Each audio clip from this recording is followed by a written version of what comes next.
Hello, and welcome to another discouraging episode of We Only Look Thin. Wow. I am Katherine Weigel, and I have lost 150 pounds. And with me today is... Donald Weigel, loser of about 100 pounds. Loser. See, Here to discourage you. See, it's the way you say a word. It's like someone's a loser can be a negative thing, but you're a loser and it's a positive thing. So it's all on how you spin it. You know, I just got the meaning of The Biggest Loser, that show. You thought it was a single entendre, Yeah, and now you just realize it was a understood it. You've explained it to me, and the light bulb has finally gone off. double. Wow. See, we're learning things. Yeah. We don't know it all, but we're here to, we have open minds. We have growth mindsets. We sure do. And if there's anyone who knows more about failure than And us, discouragement. I don't know who it could be. Nobody does. No. I'm positive that no one's more negative than we used to be. Yeah. But we're going to turn that around. We're going to turn that around. We are going to do, this is the first of a two-part series. Two parts. Can a series be two parts? Sure. Why Sure. not? It is. It's our podcast. It is today. It can be whatever we want. About not allowing failure to discourage you and ways to turn it around. Because you know what? I failed at weight loss over and over So and many over times. again. I've lost for count. 45 years, really. I You really- kept account of how many times I failed at weight loss.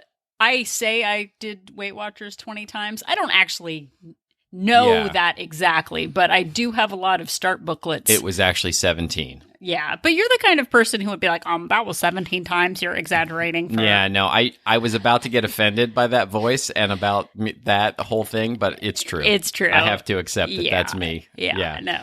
Yeah, back in January of 1996, you signed up for the 14th time, and You would do that. I would do that. But the thing is, you would be super quiet about it. Like, you would suddenly be like at your computer figuring something Yeah. quietly, and then you'd be like, busted!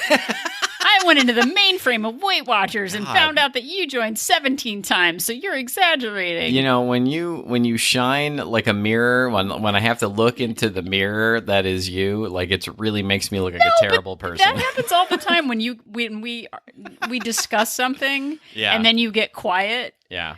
And I'm like, he's doing something helpful. And he's like, I just looked that up and So hopefully we can further make me look terrible to the listeners. I'm terrible. If we want to talk about my terribleness as we go through this. it's fine. Yeah. It is fine to look. But like we talk about it too, the microscope under which celebrities are held. Oh, of yeah. Like, we fact checked blah blah blah. Like Katherine Weigel only did Weight Watchers 17 times. Yeah, like yeah. she's no longer I inspiring. know, and you are a weight loss celebrity now, so I am. I feel like the microscope is upon you. I know. It's always funny to me. I don't know how much of a distance I should keep between me and the people who are inspired by me, but there are times when people... So inspiring. But people be like, oh my gosh, I'm fangirling. I was like, wait, Katherine Weigel? Not Katherine Heigl from Grey's Yeah. Anatomy? Like, Yeah. do you have the right Katherine in mind? Yeah. Because, I don't know, but I don't know if I should keep up a distant mystique or if I should just let everybody know what I'm really like. I'm not really sure what's more You've beneficial. kept up a distant mystique throughout our entire marriage, and it's kept me coming back, so maybe. Yeah, there is no... I am just... No, I've seen it all, I think, at this point. It's all there. I There's think. no mystery. Although I'm constantly astounded by the reveals that you've given me in the last couple of years about secret eating, and like even like recently, like, parked in parking lots, like downing McDonald's food that I had no idea was happening. Like it scares me. Like if you actually wanted to have an affair, I believe now you could pull it off. No, it's mostly an affair with a Big Mac. I understand that you're too tired to actually have one. No, the only thing I'm interested in doing in secret is eating. Yeah. So I went into the bedroom. Was it last night? And I was like, "You let me go into the kitchen by myself. You could have did. You were secret really eaten. mad. That would have been the You were perfect really opportunity." mad. You made me escort you out of the kitchen into the bedroom, and then you went back, and I didn't do anything. Anyway, I didn't secret eat, so I'm putting that in the win column. But right under his eyes. I could have been doing that. I know. All right, we're gonna get to the point here, which is not allowing failure to discourage you. We're gonna give you some tips on turning it around. And speaking of tips, we're gonna do a tip of the week. Tell everybody, and then turn later the tip around. Wow, that was unexpected. And then at the end, we're gonna have a little product of the week. Pow! And it's a real product, and it's a real product. We are gonna talk about WOLT Place, but the product is not WOLT Place. Nope. And yeah. So now we're going to talk about tip of the week. Tip of the week to you. Tip of the week to you, tip darling. Tip of the week to you. Tip o' the week to you. So our tip of the week is make a distinction between what would be nice to do versus what is a must do. And what do we mean by that? Well, I think a lot of times I know I put a lot of pressure on myself to check things off my to-do list. Yeah, for sure. And it can be very stressful, and you can put undue pressure on yourself to achieve things that are not actually critical to your day. Yeah, like I go into the weekend, like all week, it's like I don't have time to get certain things done. And then I go into the weekend and I'm like, okay, I have these 14 things I want to get done. And, you know, is it going to be, it's sort of realizing, is it going to be a disaster if I don't get my car washed? No. Like, it would be really nice to get my car washed, but, you know, is it going to actually be a disaster? What might be a disaster, though, is if I don't go grocery shopping. Right. Like, because I actually need food to get through the week without eating the wrong stuff. So keeping in mind the thought, is this item going to move the needle in my progress in what's critical to my future? I like that analogy, moving the needle. Yeah, it wasn't as I didn't say it as wordsmithily as I had hoped I would, but basically, will getting my car washed be part of my health journey? Yeah. Nah. But if you dial it back and say, well, you know what, is like Donald said, it's really critical that I buy groceries. Is it critical that I go to the farmer's market and spend a whole day meal prepping? Yeah. No, that would be nice to do. But in reality, if all I can do is buy a bag of baby carrots and buy some pre-washed, pre-bagged lettuce, then stick with that. So your ideal self can often be in conflict with your practical self. Yeah, or maybe even like have groceries delivered. Like that was our product of the week last week, or tip of the week, one of those last week. You know, maybe even have them delivered. Like if you have to, you know, if you got other things you have to get done, but figuring out what's really, really essential versus what are just things that you know, want to get done or would be nice. And I think too, and this maybe could be an entire episode, and we'll talk about egos later in the show. Oh yeah. But our ego wants to get what we want to get done. Like, I want to go get my nails done. I want to go, you know, see a movie. I want to do these things. And then we feel like it's not fair when we don't get to accomplish the car wash or going to a movie. But if we dial it back and go, you know what, making the bed isn't going to improve my life in measured ways. It would be nice to make the bed, but what's more important is podcasting. And so the bed lays fallow. But I spent years, and I still struggle with it, you know, valuing myself based on what I was checking off of a to-do list. Like saying to myself, well, if I don't get, you know, 6 things done, if I don't get these 6 things done, then I don't feel like I've accomplished anything as a human being. Well, but I think we get, we pout about what we want to get done versus what needs to get done. Yeah. Like, I want to go to Target and look in the dollar bins for an hour because that would be fun to do. But practically speaking, I need to buy groceries. Right. Or I really need to, I want to prioritize working out. You know, making your health the, you know, an essential thing, you know, that you have to get done is important. But, you know, dusting may not be. I was actually just going to talk about dusting. It would be really nice to get that done, but it's not 100% essential. Like, the dust will still be there the next time you get around to it. It sure will.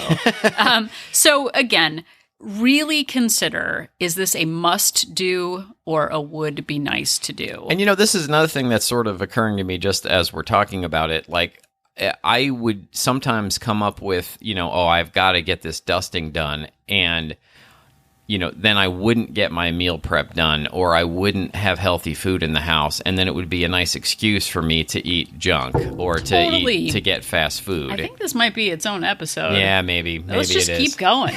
No, but to that end, the more stress we put on ourselves to accomplish more than we can practically, the more stressed out we are with our families, the more snippy we are with our kids and our colleagues, the more annoyed we are. Or the more snippy you are with me. That is true. I do that. No, but I've had to do that. And I think I talked about it. Like, I want to go to Target. I want to go to Michael's to get a new frame. I want to do this. I want to do that. And the more we are snippy about it and annoyed, like, oh gosh, I can't even go to Michael's by my blah, blah, blah. Oh, I'll totally go to Michael's with you later, by the way. I want to do that, but maybe while you're out doing your thing. Anyway, we're gonna put that in the parking lot for a conversation offline. We're discussing our errands for later today on the podcast. But we get annoyed because we feel like we're entitled to a life of leisure where we can get every single thing done.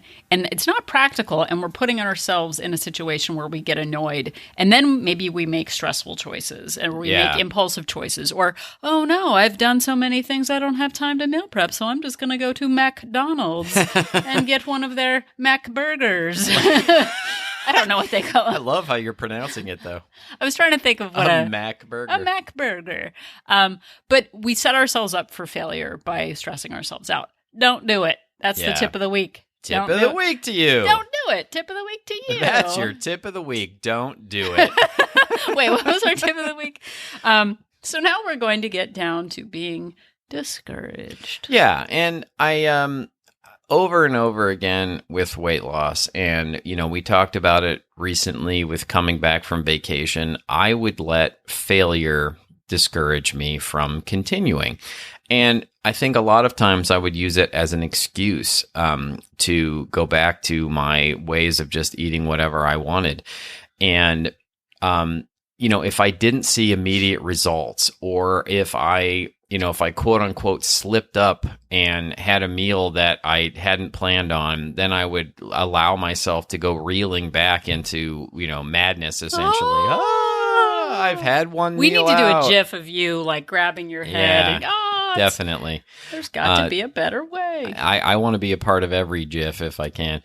And, the idea here is that you cannot let the failure discourage you, there are ways to get over letting the failure discourage you. And we're here to talk about them. Yeah. Well, I think to start out, and this is something that I'm working on myself, is starting by defining what failure means to you. Really thinking about it. A lot of times we use words and don't actually think of what is failure? And I have to ask myself this too.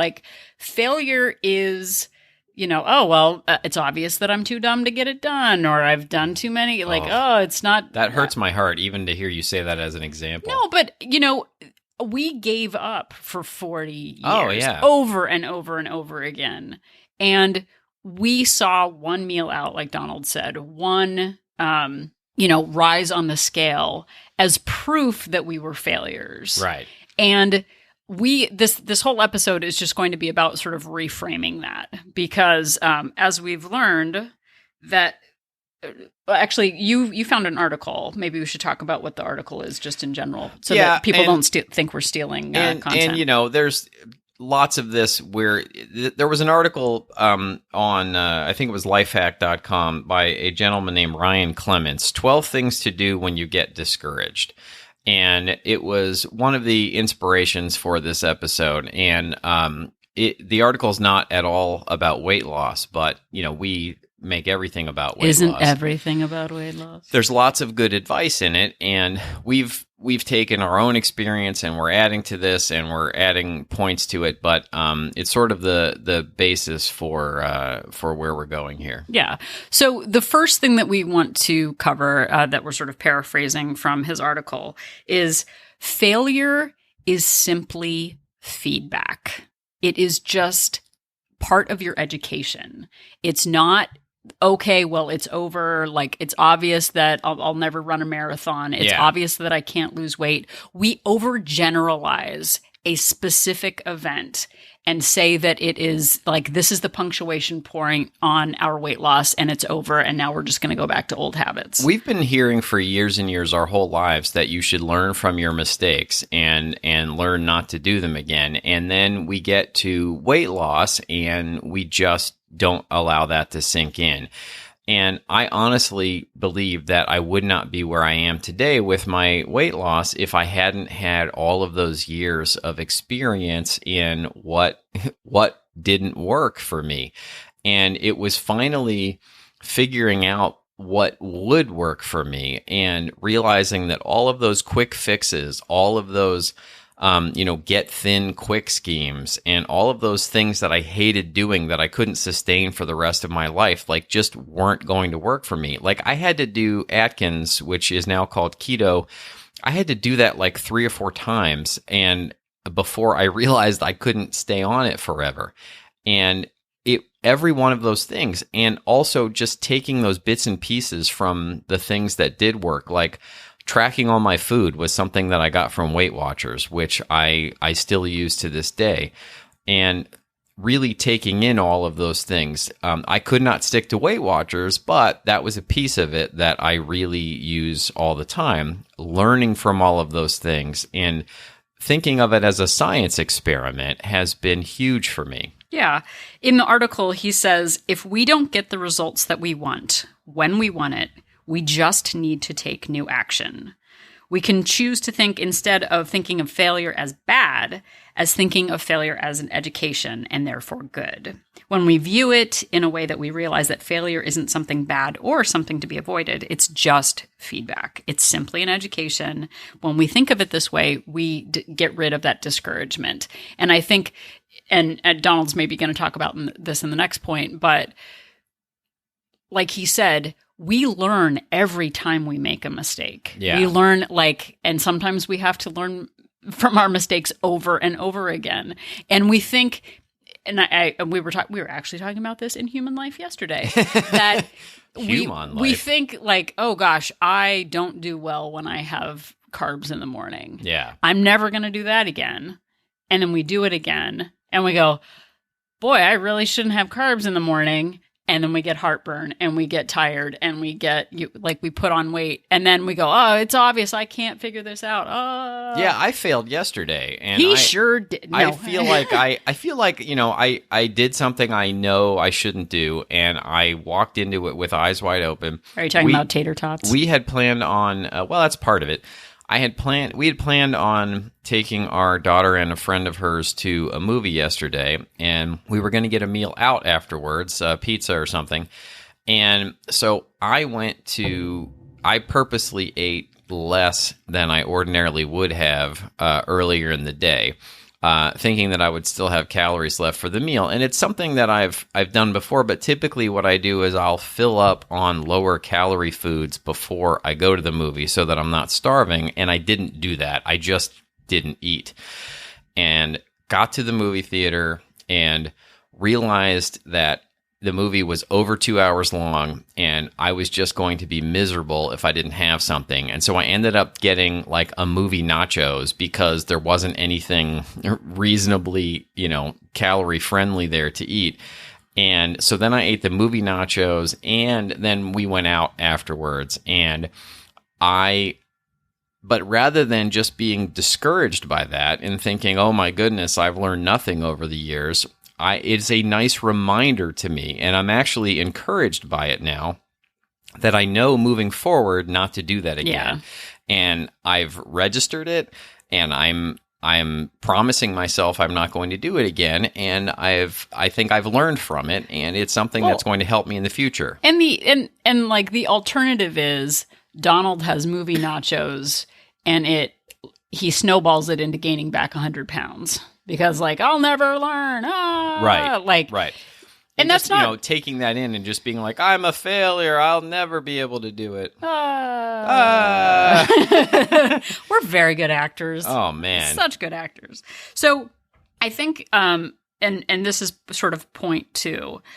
we are not helpless. We are not helpless when our expectation doesn't meet reality. We are not helpless when we think we should have lost weight this week and we're up on the scale. We are not helpless when we indulge at a lunch meeting with a client. We are not helpless when we don't say no to the chips and salsa at the restaurant that we hadn't planned on having.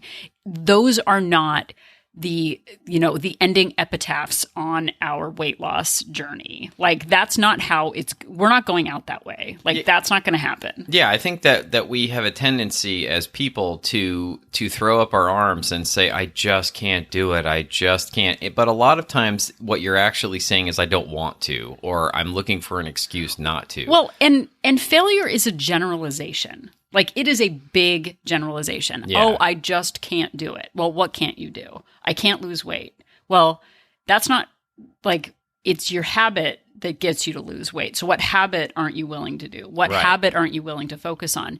And generalizing and saying, I'll never learn. It's too hard.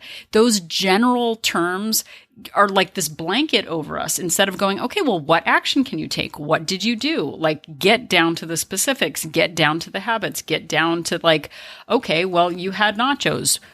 Nachos aren't like, no one threw a pile of hot nacho cheese on you and now your face is burned. Like, you just ate some nachos. What are you going to do next time? Like, that's where the education part is. That's the, what have you learned from this experience? And just remembering too that you are, if you're listening to this, you're probably an adult, and you probably have done many hard things in your life, and you are capable of hard things. I would love it if like we were really big with 9-year-olds. Like, for some reason, like we were like Fortnite. I think Fortnite's a thing. I don't know what it is. There's a dance. Yeah. If someone has a WOLT dance, I'd be happy. Fortnite is 2 weeks. I know that much. It is. That is our joke.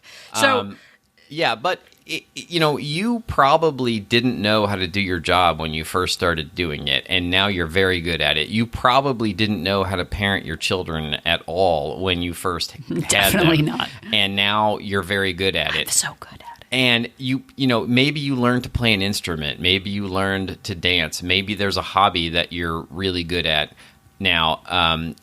But at one point you didn't know how to do it. You are capable of doing very hard things, and you can learn to do this too. And trust me, like, if I can do it, I mean, nobody was more lost than me 4 years ago in terms of this. We recently found a photo of me just days before. It's a doozy. It's magnificent. Oh my gosh. Days before I got my diabetes diagnosis. And we wondered why he had diabetes. Oh my God. Yeah. I mean, it's kind of unbelievable how much bigger jackpot. I was. It was, anyway, we'll post the photo. It's magnificent. It really shows his progress. But so, first, failure is feedback. It is part of the education. Second, you are not helpless in this. Don't generalize. And number 3 is take the long view of your progress. Yeah, especially when it comes to weight loss. You have your entire life to do this. And 1 week of bad eating, a vacation, a party that you've gone to, what does that really mean in the grand scheme of things? Like, you have your whole life ahead of you, and you have to learn how to do this for your whole life. And just one bad week, or 1 week where you've even done everything right and the scale still doesn't move in the direction that you want, is just a blip. Like, you have to take the long-term view of this. Well, and I think it ties into, and I appreciate you bringing up that, like, if you had a good week and things don't go well, it's like, see, it's not fair. I had actually, besides before yesterday, I'd had a very good week this past week, and the scale stayed exactly the same. I'm still trying to work off a little bit of my my vacation weight, and I at first, for a second, I was discouraged, and then I had to check myself and remember, this is the long-term view. I've been doing this a while. 1 week of being solid on my plan is not necessarily going to make a difference. Well, and we've talked about math before, and I both of us had a mathematical week. Donald did all the things right, and I'm putting that in air quotes. She's doing air quotes with her fingers, which you can't see. Yeah, which is perfect for podcasting. Perfect. I've got quotation marks that are fantastic. Air quotes, making gestures are perfect. So when we start school, we start doing simple math. 1 + 1 is 2. And a lot of times in the weight loss journey, we think of actions as simple equations. I did everything right this week. I ate at a calorie deficit. I got in my steps, and that should equal 3 pounds down on the scale. That should equal a pound down on the scale. We get really confused and frustrated and angry and feel like failures when we do everything right and it doesn't equal what we expect. And that difference between reality and expectation is where we feel like failures. Yeah. And the math is much more complicated than that. Our bodies aren't, there are general rules to follow of, 3,500 calories equals 1 pound of fat. And if you eat at a deficit, like in general, those are kind of like the boundaries that we fit into, but our bodies don't always react that way. And for me, looking at weight loss as a more complicated, like algebraic equation of, Monday deficit plus Tuesday work lunch plus Wednesday secret eating plus Thursday deficit plus Friday bagel day plus deficit Saturday. Like that's more what my week was like. Yeah. And I didn't lose any weight.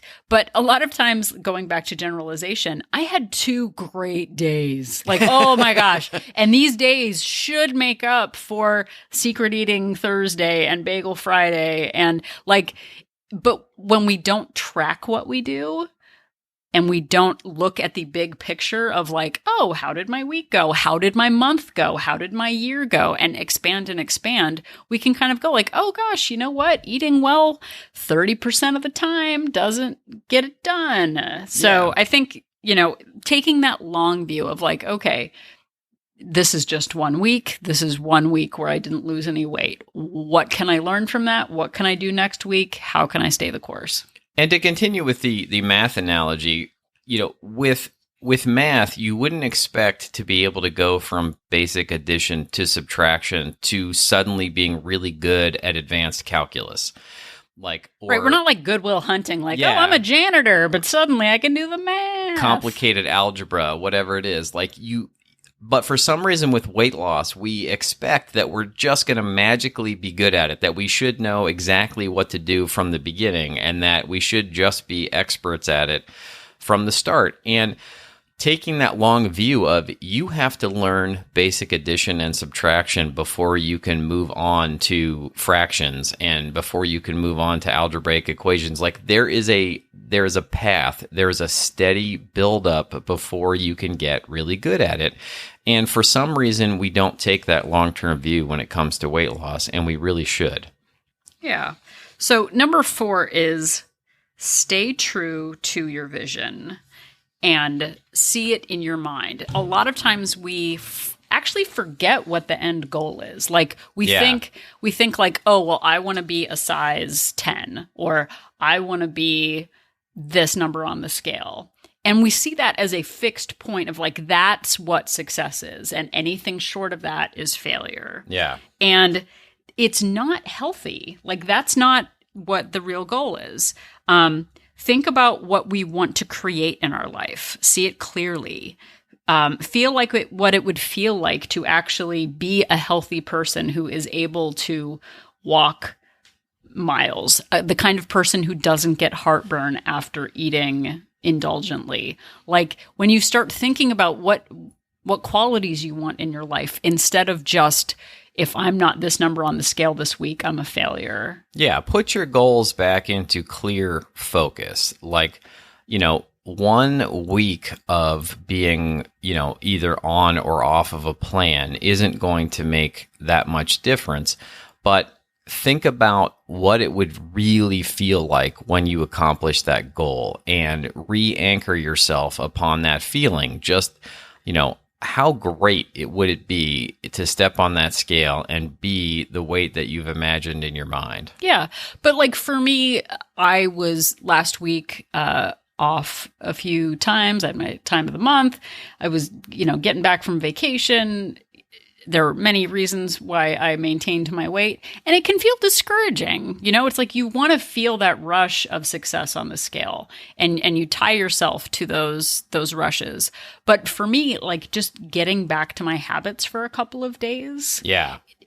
I haven't weighed myself. That doesn't have anything to do with it. But that feeling of like, oh, I'm in control. I'm mindfully eating. I'm eating food that I really enjoy. I'm taking responsibility for myself as a grown-up person. Like those feel really empowering. And it doesn't have to do with the number on the scale. It has to do with me doing what I say I'm going to do and being a version of myself that feels good. And just doing those small habits, just doing those little day-to-day things can feel like victories. And the more victories that you have in your life, the more empowering you can feel as you move forward.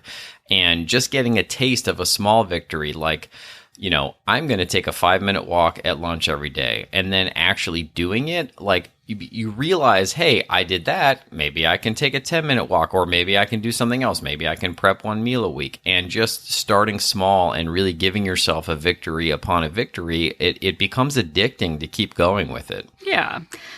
So number 5 is a big one. Yeah. Do not let your ego get in the way of your development.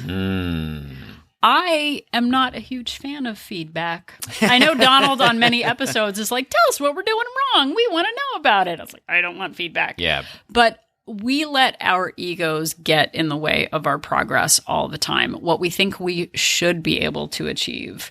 The feedback, we just want to do everything right. And when we are open to maybe you shouldn't be secret eating at, at 8 o'clock at night. Maybe you don't have all the answers with how to do this. Open yourself up to constructive criticism or to ideas that you hadn't thought of. Well, it's funny. I gave some feedback to our daughter the other night. I was like, hey, why are you doing X? And she was like, This sounds bad from the beginning. She's like, are you kidding me? Like half the time you tell me this and half the time you tell me that. And for a minute, my ego kicked in and I wanted to be like, I'm the parent and I know all the things. And I was like, you know what? You're right. I don't know. Like half the time I think I just make stuff up to sound smart. But I felt like that was an important, you know what? You're right. I don't know. But I think so often we don't want to look foolish. Yeah. And so we let our ego get in the way. And we've talked about it before. We want to be right about ourselves. See, I told you I couldn't do this. See, I told you it's not worth it. Yeah. And once you let go of that and really open yourself up to you know what? I am in a place of learning. I'm in a place of growth. I had, I fell back on old habits, but I'm going to try again tomorrow. And I think really honestly being open to that and being safe and feeling safe enough to be like, you know what, you're right. That was not a great choice. It takes a lot of courage to stand up and say that you don't know everything. You don't know how to do everything right. Yeah. And I mean, I want to look smart in front of people. I want to look, even after losing, 150 pounds, I want to be the kind of person that everyone turns to for every answer. And being open enough to let go of your ego and to say, I don't have an answer for that, but I'm willing to work on it. Having that growth mindset is really huge, and letting go of your ego. Opening yourself up to constructive criticism and realizing that maybe you don't have all the answers does lead to growth, and growth makes us feel good. Well, and even between the two of us, it's hard at times to go, I'm going to give you some feedback. Oh, yeah. And both of us are like, I don't want any feedback. Well, I think we talked about when I first got my diabetes diagnosis, I didn't want to hear advice from the people close to me for some reason. I didn't want it to come from Catherine. So she Jedi mind tricked me, into, saying, Heather on Half Size Me says, and I'd be like, oh, that sounds like a good idea, rather than Catherine just being like, you know what you should do. So it can be difficult to open yourself up to advice and criticism from others, for sure. Well, and being at a point, too, where you can talk to yourself, which I think is a huge thing. And we'll talk about this in the following episode. But really counseling yourself. All right, Catherine, how'd that go?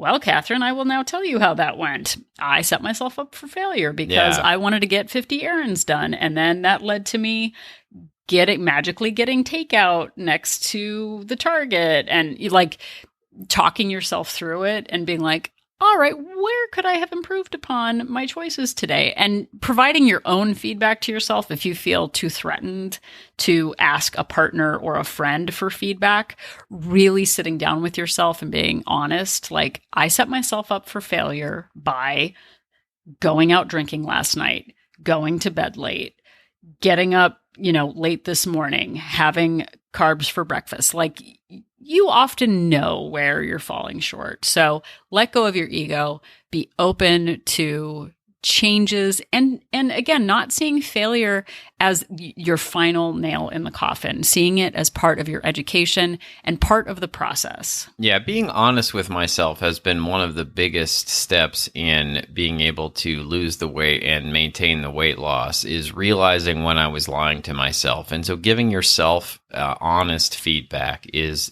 an important part of the process. Well, and knowing to, and I'm going off script, knowing to Whoa, what am I going to say? Who to trust with your feedback. If you have, like, I have a sibling who is fit and judgy. He is real fit, judgy. And I wish I had as much confidence and just like razor focus on the right way to do something. I am open to suggestion. I am open to looking at things many ways. But knowing who to trust with your vulnerabilities, knowing who has your best interest at heart really matters.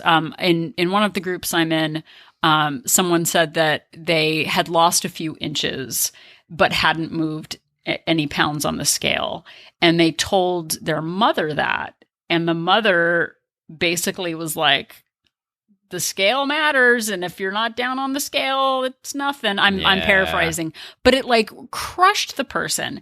And going to the right person for feedback, going to someone that you can trust with your vulnerability or your success, who's going to give you the kind of feedback you're looking for, the constructive, helpful feedback, instead of, well, if you're not a size blank, then then you're not doing the work. Like, and we've all met those people who have never really struggled with their weight, who are just like, you just need to have more discipline. You just need to, not eat as much as you've been eating. And, framing it in, it just should be super simple for you. Yeah. And shame breeds secrecy, and secrecy brings emotional eating, and eating in secret, which is something I'm still pretty good at. Got my minor in it in college.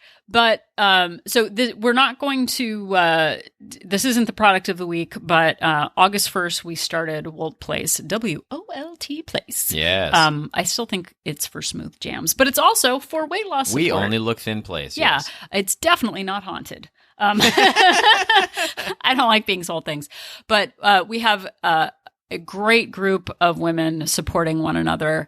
We're talking about, in a lot of groups, people just focus on the number on the scale or what food you should be eating. But every part of our life, every vulnerability that we have, ties into our weight and our health.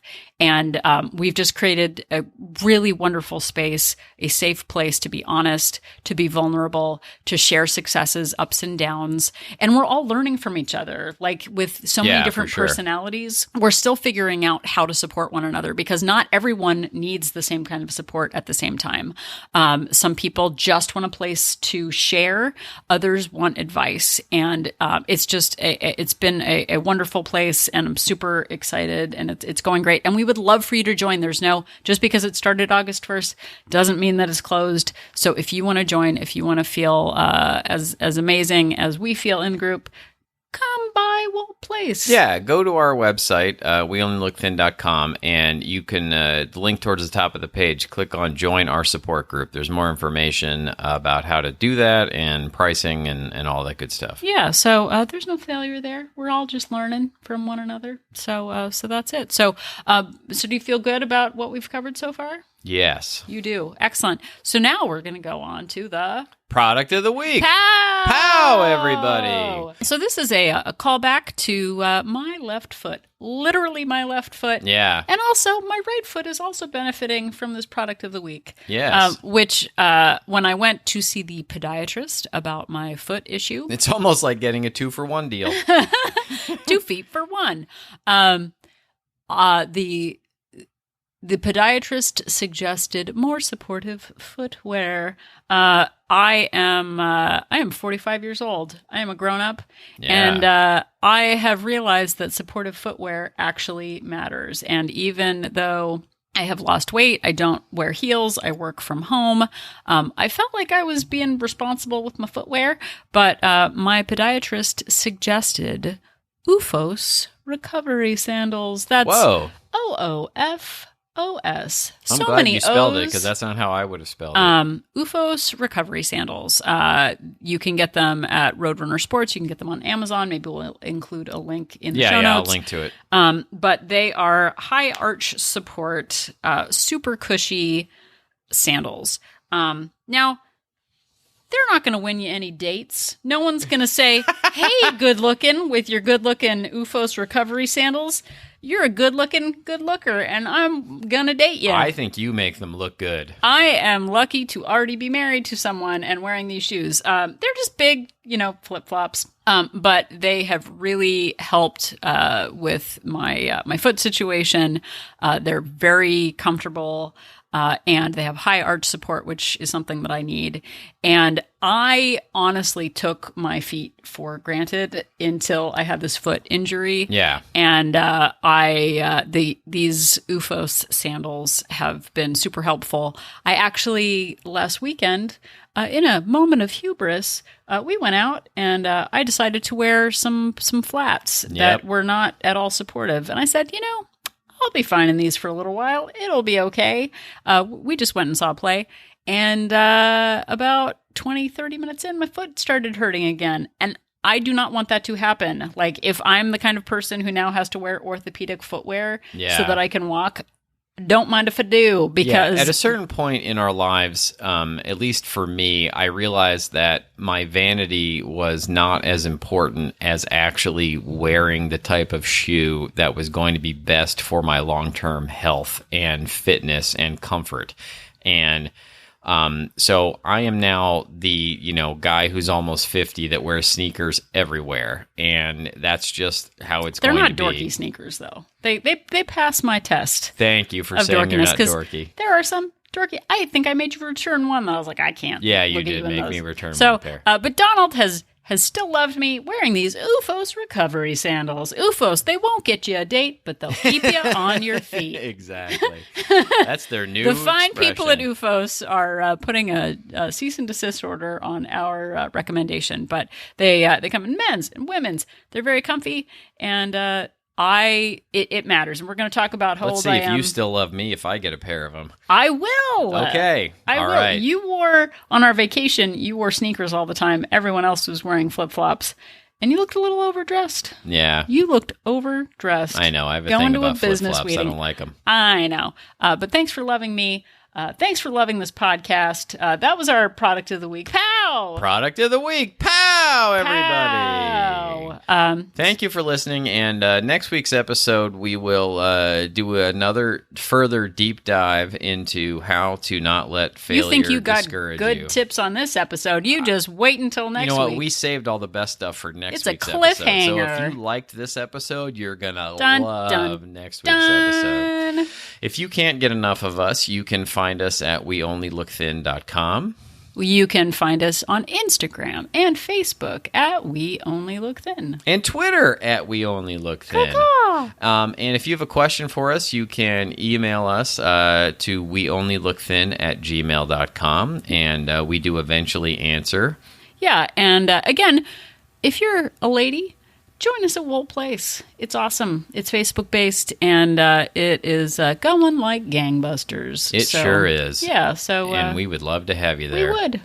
And the next time that you're thinking about things that are discouraging and failing, just remember that Catherine and I are an inspiration.